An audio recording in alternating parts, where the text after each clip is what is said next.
नमस्कार। आज के वीडियो में बात करेंगे ब्रेन हैमरेज के बारे में। अगर मैं बात करूं हैमरेज की, तो हैमरेज का सीधा सा मतलब होता है नसों का फट जाना। अब चूंकि ये हैमरेज ब्रेन के अंदर यानी कि हमारे मस्तिष्क के अंदर हो रहा है, इसलिए इसको बोलेंगे ब्रेन हैमरेज।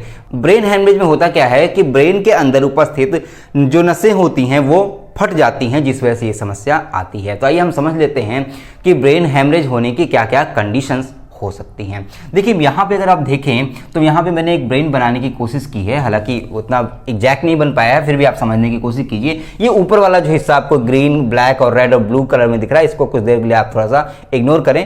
ये वाला जो हिस्सा आपको बेसिकली दिख रहा है रेड कलर का, उसे ध्यान दें। इसी को बोलते हैं ब्रेन, ठीक है। अब जो ये ब्रेन है कहाँ उपस्थित होता है? हमारे सर में उपस्थित होता है। सर में उपस्थित होता है तो इसको बहुत ज़्यादा प्रोटेक्शन की ज़रूरत पड़ती है, ठीक है, क्योंकि ये हमारी पूरी बॉडी को कंट्रोल करने का काम करता है। यहाँ पे आपको कुछ लाइनिंग जैसे स्ट्रक्चर दिख रहा है, बेसिकली इसको बोलते हैं स्पाइनल कॉर्ड। स्पाइनल कॉर्ड ही वो जरिया होता है, या एक तरह से कहने वो ब्रिज होता है जो हमारे बॉडी को ब्रेन से कनेक्ट करके रखता है, ठीक है। तो ऐसे में ये जो ब्रेन है वो हमारे बॉडी का कंप्यूटर सिस्टम है, या कह लें मदरबोर्ड है। तो इसलिए इसको प्रोटेक्शन की बहुत ज़्यादा ज़रूरत पड़ती, ताकि इसको किसी भी तरीके से हार्म ना पहुंचे। अगर इसको हार्म पहुंचेगा तो हमारी बॉडी कोलैप्स कर सकती है, यानी कि हमारी डेथ भी हो सकती है। तो इसके लिए बहुत सारी लेयर्स उपस्थित होती हैं हमारे सर में। देखिए, अगर मैं पहली लेयर ऊपर से गिनाऊं तो पहली होती है जो ये हेयर्स होते हैं, ठीक है। हेयर हमारे प्रोटेक्शन का भी काम करते हैं। उसके बाद होती है स्किन, जहाँ पे हेयर्स लगे हुए होते हैं। उसके बाद हमारी जो बोन होती है, जो स्कल बोन होती है, ठीक है, उसके बाद स्कल बोन होती है। उसके बाद नीचे अगर हम आए तो यहाँ पे इसको बोलते हैं ड्यूरामेटर, ठीक है। मैं यहाँ पे नोट कर दूँ, इसको बोलते हैं ड्यूरामेटर, ठीक है। देखिए, इसके ऊपर लगी होती है स्कल, ठीक, ये होती है स्कल बोन। आई होप आपको दिख रहा होगा, ठीक है। इसके ऊपर ये लगी होती है स्कल बोन, इसके नीचे लगी होती है ड्यूरामेटर। उसके नीचे की जो लेयर होती है बेसिकली वो एक तरह की मस्कुलर लेयर होती है, ठीक है। अब मैं आगे समझाऊंगा। ये जो मस्कुलर लेयर होती है इसको बोलते हैं एरिकनॉइड मैटर, ठीक है, एरिकनॉइड मैटर। आपको मैटर वर्ड ज़्यादा कॉमन मिलेगा, आपको सारी लेयर्स में मैटर बोलते हैं, ठीक है, एरिकनॉइड मैटर। उसके नीचे की इसी से जुड़ी हुई एक लेयर होती है, मतलब इसी की एक सब लेयर होती है, इसको बोलते हैं सब एरिकनॉइड,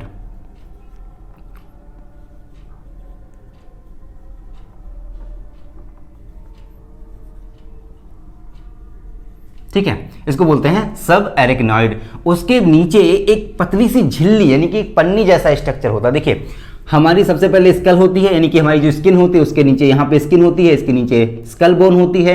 उसके नीचे की जो लेयर होती है थोड़ी पतली सी, उसको बोलते हैं ड्यूरामेटर, ठीक है। उसके नीचे की जो लेयर होती है उसको बोलते हैं एरिकनॉइड मैटर। उसके नीचे की एरिकनॉइड मैटर की ही एक सब लेयर होती है, यानी कि पतली सी एक झिल्ली और लगी होती है, इसको बोलते हैं सब एरिकनॉइड मैटर, ठीक। उसके बाद एक पतली सी लेयर यानी कि एक पतली सी झिल्ली जैसी लेयर इस पूरे ब्रेन को कवर करने का काम करती है। देखिए, मैंने यहाँ पे सिर्फ इतना ही बनाया है, ऐसा नहीं है कि सिर्फ इतना ही होता है, ये पूरे ब्रेन को कवर करता है, लेकिन मैंने आपको समझाने के लिए इस तरह का स्ट्रक्चर बनाया, ठीक है। ये जो पतली सी लेयर होती है इसको बोलते हैं पाया मैटर, ठीक है, पाया मैटर बोलते हैं इसको, ठीक। तो ये कुछ इस तरह, उसके बाद हमारा ब्रेन उपस्थित होता है। तो ये कुछ इस तरह की हमारी ब्रेन में जो इसका जो प्रोटेक्शन होता है वो इस तरह से काम करता है, ठीक। सबसे पहले स्किन, उसके ऊपर उसके बाद फिर हमारी स्कल, फिर उसके बाद ड्यूरामेटर, फिर एरिकनॉइड मैटर, फिर सब एरिकनॉइड मैटर, फिर पाया मैटर, तब जाकर के हमारा ब्रेन उपस्थित होता है। यानी कि इतनी सारी लेयर्स हमारे ब्रेन को प्रोटेक्ट करने का काम करती हैं, ठीक। अब देखिए, ये जो ब्रेन है अब ये काम करता है तभी हमारी बॉडी काम करती है, मतलब इसके वजह से ही हमारी बॉडी कोई भी काम को परफॉर्म कर पाती है। ऐसी कंडीशन में इसके अंदर बहुत सारी ब्लड वेसल्स गई होती हैं। अब ये ब्लड वेसल्स जब किसी वजह से फट जाती हैं, ठीक है, जब किसी वजह से ये ब्लड वेसल्स फट जाती हैं तो उस वजह से यहाँ पे ब्लीडिंग होने लगती, मतलब यहाँ पे ब्लीडिंग होने लगी तो आगे ये ब्लड नहीं बढ़ पाए, क्योंकि ब्लड वेसल फट गई तो ब्लड वेसल में से जो ब्लड है वो यही निकलने लगा, लीक करने लगा। लीक करने की सिचुएशन में वो आगे बढ़ ही नहीं पाएगा। जब आगे नहीं बढ़ पाएगा तो यहाँ आगे की जो उपस्थित जो टिश्यूज होते हैं, जो ब्रेन के सेल्स होती हैं, उन सभी को ऑक्सीजन सप्लाई मिल पाएगी? नहीं मिल पाएगी। इस वजह से वो डेड होने लगेंगी। तो बेसिकली पहली जो कंडीशन है ब्रेन हैमरेज की वो ये है कि हमारे ब्रेन के अंदर उपस्थित जितनी भी ब्लड वेसल्स हैं उनमें से कोई अगर ब्लड वेसल फट जाती है, कोई आर्टरी फट जाती है, ऐसी कंडीशन में ब्लड लीक करने लगेगा और वो ब्लड आगे की सेल्स पे या आगे के स्ट्रक्चर पे नहीं पहुंच पाएगा, जिस वजह से आगे का स्ट्रक्चर यानी कि आगे की जो टिश्यूज हैं, सेल्स हैं, वो डेड होने लगेंगे ऑक्सीजन की कमी की वजह से। ठीक है, तो ये होगी पहली कंडीशन। अब जो दूसरी कंडीशन है वो ये कि जो एरिकनॉइड मैटर है, ठीक है, जो एरिकनॉइड, में बाकी मिटा दूं ताकि आपको समझ में आ सके। ठीक है, देखिए ये जो आपको रेड कलर का स्ट्रक्चर दिख रहा है, रेड कलर की जो लेयर दिख रही है, बेसिकली इसको बोलते हैं एरिकनॉइड मैटर। ये जो एरिकनॉइड मैटर है, मैंने आपको अभी बताया था कि ये बहुत हाईली यानी कि बहुत ज़्यादा मस्कुलर पार्ट होता है। इसके अंदर मसल्स उपस्थित होती हैं ताकि ये ब्रेन को अच्छे से प्रोटेक्ट कर पाए। अब चूंकि इसके अंदर मसल्स हैं, इसका मतलब टिश्यूज भी होंगे। अब टिश्यूज होंगे तो सेल्स भी होंगे, क्योंकि सेल्स से ही टिश्यूज बनते हैं और टिश्यूज से मसल बनती है। तो जब सेल्स होंगी तो सेल्स को यहाँ पे ऑक्सीजन देने के लिए, न्यूट्रिएंट्स देने के लिए यहाँ पे ब्लड की सप्लाई भी होगी।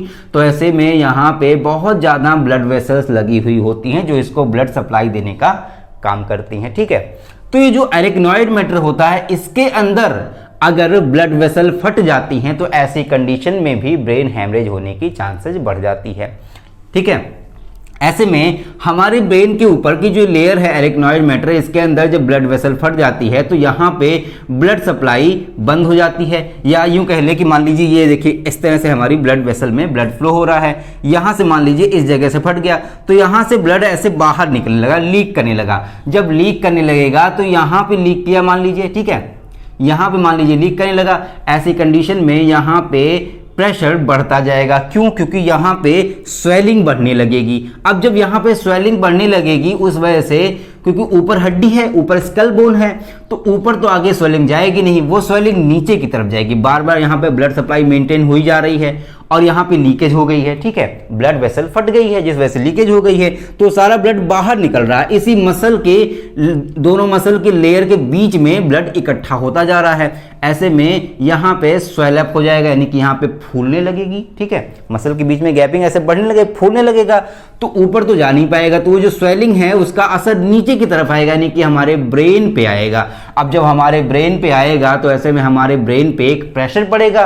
प्रेशर पड़ने की वजह से यहाँ की जो ब्रेन की सेल्स हैं वो डैमेज होने लगेंगी, यानी कि डेड होने लगेंगे। ठीक है, देखिए जब यहाँ पे ब्रेन हेमरेज हो गया, यहाँ पे स्वेलिंग होने लगी तो उसका प्रेशर नीचे आया, तो यहाँ पे जो ब्लड वेसल्स काम कर रही हैं, जो ब्लड सप्लाई कर रही हैं, तो जब प्रेशर बढ़ गया तो ब्लड वेसल दब नहीं जाएंगी। जब दब जाएंगी ऐसी सिचुएशन में आगे की जो सेल्स हैं, आगे की जो टिश्यूज हैं, उन सबको ब्लड सप्लाई नहीं मिल पाएगी, ऑक्सीजन नहीं मिल पाएगी, इस वजह से वो डेड होने लगेंगे। तो दूसरी कंडीशन ये होती है ब्रेन हैमरेज होने की। ठीक है, अब बात कर लेते हैं इसके कारण के बारे में कि भाई क्या क्या रीजन होते हैं जिस वजह से ब्रेन हैमरेज हमें हो जाता है। देखिए अगर मैं रीजन की बात करूं तो सबसे पहला जो रीजन है वो है सर में चोट लग जाना। अगर किसी वजह से, मान लीजिए किसी का एक्सीडेंट हो जाता है, किसी वजह से अगर आपके सर में चोट लग जाती है तो ऐसे में ये जो बोन है वो हिट करेगा बहुत तेजी से इस लेयर के ऊपर।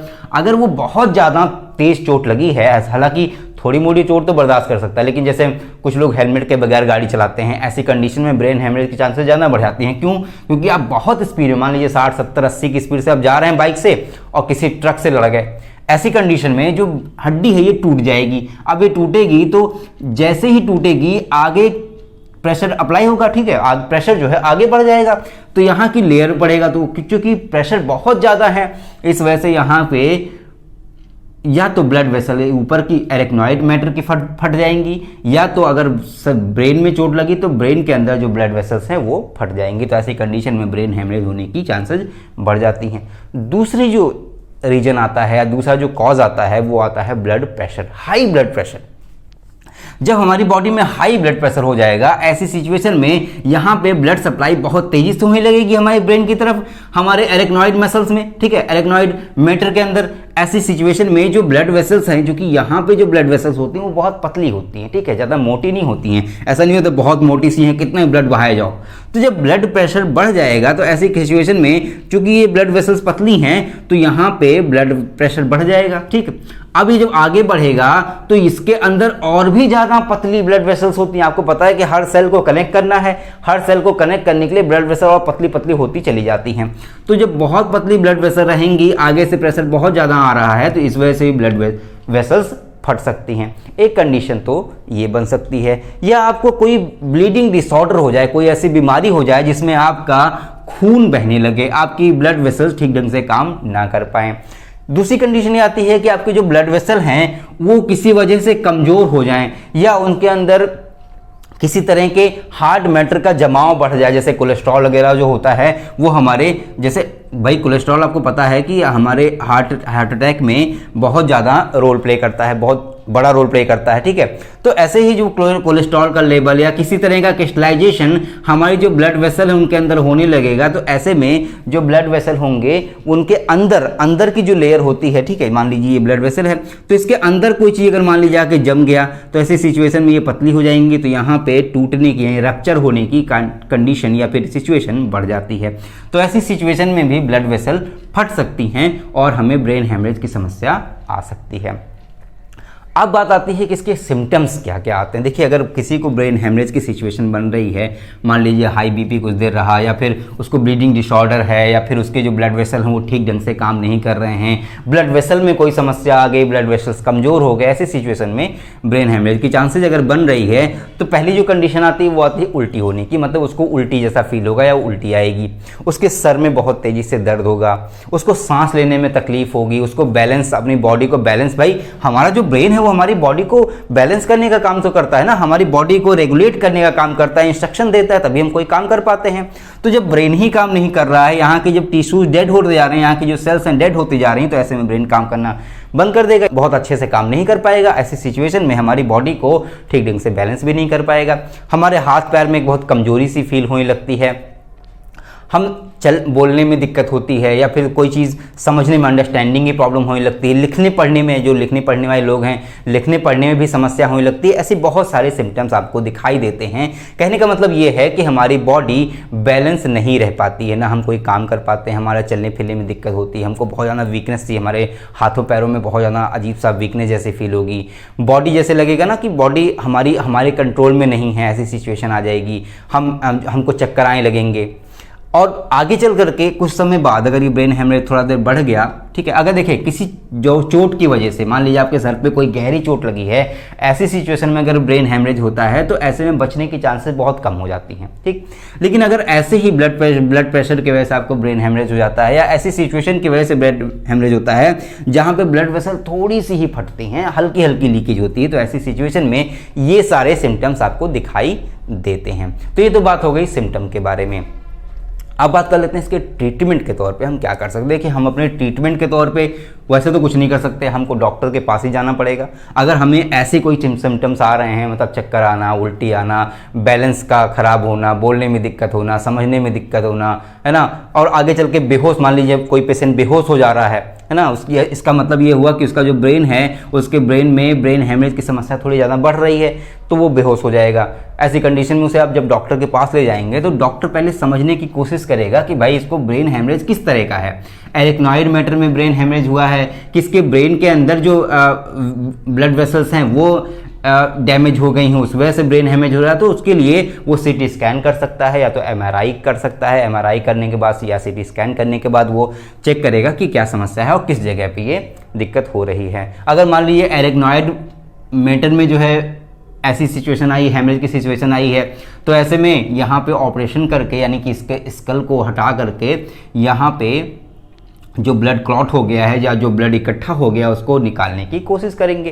तो यहाँ से अगर ब्लड निकाल देंगे और उसको जो ब्लड वेसल जो फट गई है उसको ठीक करेंगे तो यहाँ का ब्रेन हेमरेज सही हो सकता है। या मान लीजिए ब्रेन में कहीं पे दिक्कत आ गई है, कहीं पे ब्लड जा करके बढ़ गए हैं, यहाँ पे ब्लड का लेवल बढ़ गया है, या फिर कोई ब्लड वेसल फट गई है, ऐसी सिचुएशन में इसका भी ट्रीटमेंट किया जा सकता है। लेकिन ये ट्रीटमेंट सिर्फ तभी किया जा सकता है जब आप टाइम से आपको पता चल पाए। ठीक है, देखिए, जब भी ब्रेन हेमरेज की सिचुएशन बनती है तो बहुत आसान सा सिम्टम है कि आपको उल्टियाँ आएंगी, उसमें थोड़े बहुत ब्लीडिंग की भी चांसेस बढ़ सकती हैं। ठीक है, अगर ऐसी सिचुएशन बन रही है, आपके नाक से खून आने की चांसेस बढ़ रही हैं या आपके मुंह से खून आ रहे हैं, आपके उल्टियों में खून आ रहे हैं, तो ऐसी सिचुएशन में आप डॉक्टर से कंसल्ट करें। वो बता पाएगा कि क्या सिचुएशन है या आपका ब्रेन हेमरेज किस कंडीशन तक पहुंचा हुआ है। अगर वो बचाने लायक होगा तो आराम से ऑपरेशन करके इसका इलाज किया जा सकता है। लेकिन अगर किसी चोट की वजह से या किसी ऐसी वजह से आपको लेट हो जाता है तो बचने की चांसेस बहुत कम हो जाती हैं। तो आई होप आपको समझ में आया होगा कि ब्रेन हेमरेज आखिर होता क्या है, इसकी कंडीशंस क्या क्या हो सकती हैं, इसकी सिम्टम्स क्या क्या हो सकते हैं, इसके कॉजेज़ के बारे में भी आपको समझ में आ गया होगा। आपको वीडियो अगर अच्छी लगी हो तो प्लीज़ वीडियो को लाइक करें, लोगों को शेयर करें ताकि लोगों को इसके बारे में जानकारी मिल सके। और अगर आप चैनल पर नए हैं तो प्लीज़ चैनल को सब्सक्राइब कर लें। आप चैनल को सब्सक्राइब नहीं करते, सब्सक्राइब नहीं करेंगे तो मैं रोज़ डेली कैसे आपसे मिल पाऊँगा। प्लीज़ सब्सक्राइब करें, ठीक है। मिलते हैं अगली वीडियो में, तब तक के लिए जय हिंद, थैंक यू।